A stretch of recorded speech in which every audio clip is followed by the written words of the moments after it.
नजरिया ख्वाजा से लड़ गई। नजरिया ख्वाजा से लड़ गई, नजरिया ख्वाजा से लड़ गई, नजरिया ख्वाजा से लड़ गई, नजरिया ख्वाजा से लड़ गई।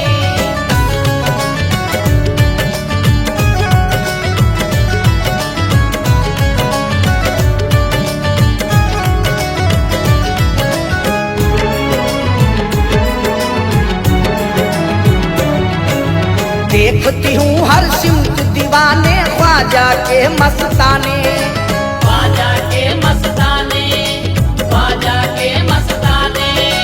धूप हो या बरसात वो आते दीदार के बहाने। दीदार के बहाने, दीदार के बहाने। देखती हूँ हर सिमत दीवाने ख्वाजा के मस्ताने। धूप हो या बरसात वो आते दीदार के बहाने। दूर रहे कहते जिस दिल पे, दूर रहे कहते जिस दिल पे, दूर रहे कहते जिस दिल पे ख्वाजा की उल्फत चढ़ गई। हाँ ख्वाजा की उल्फत चढ़ गई। नजरिया ख्वाजा से लड़ गई, नजरिया ख्वाजा से लड़ गई। नजरिया ख्वाजा से लड़ गई, नजरिया ख्वाजा से लड़ गई, नजरिया ख्वाजा से लड़ गई, नजरिया ख्वाजा से लड़ गई।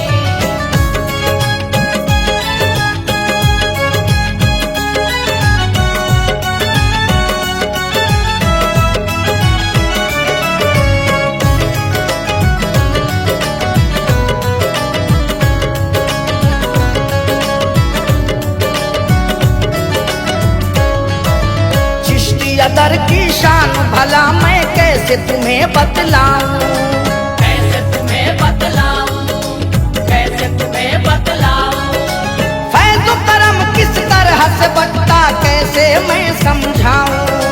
कैसे मैं समझाऊं, कैसे मैं समझाऊं। चिश्ती अदर की शान भला मैं कैसे तुम्हें बतलाऊं। फैज़ करम किस तरह से बटता कैसे मैं समझाऊं। दुनिया की मोह माया मोरे, दुनिया की मोह माया मोरे, दुनिया की मोह माया मोरे दिल से ही उखड़ गई। हाँ दिल से ही उखड़ गई। नजरिया ख्वाजा से लड़ गई, नजरिया ख्वाजा से लड़ गई। नजरिया ख्वाजा से लड़ गई, नजरिया ख्वाजा से लड़ गई, नजरिया ख्वाजा से लड़ गई, नजरिया ख्वाजा से लड़ गई।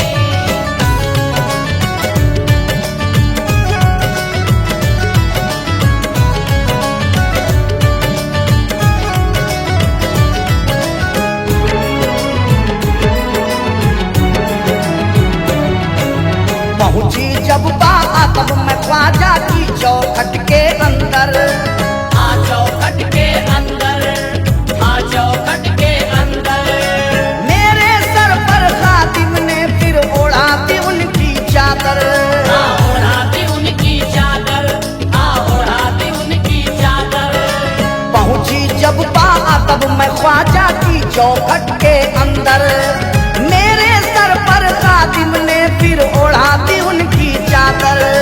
चादर ओढ़ के मैं तो उनके, चादर ओढ़ के मैं तो उनके, चादर ओढ़ के मैं तो उनके दामन से जुड़ गई। हाँ दामन से जुड़ गई। नजरिया ख्वाजा से लड़ गई, नजरिया ख्वाजा से लड़ गई। नजरिया ख्वाजा से लड़ गई, नजरिया ख्वाजा से लड़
छठवीं पे अरशद जाएंगे उर्स मनाने। आ जाएंगे उर्स मनाने, आ जाएंगे उर्स मनाने। ख्वाजा का दीदार करेंगे चलकर इसी बहाने। आ चल कर इसी बहाने, आ चल कर इसी बहाने। रजब की छठवीं पे अरशद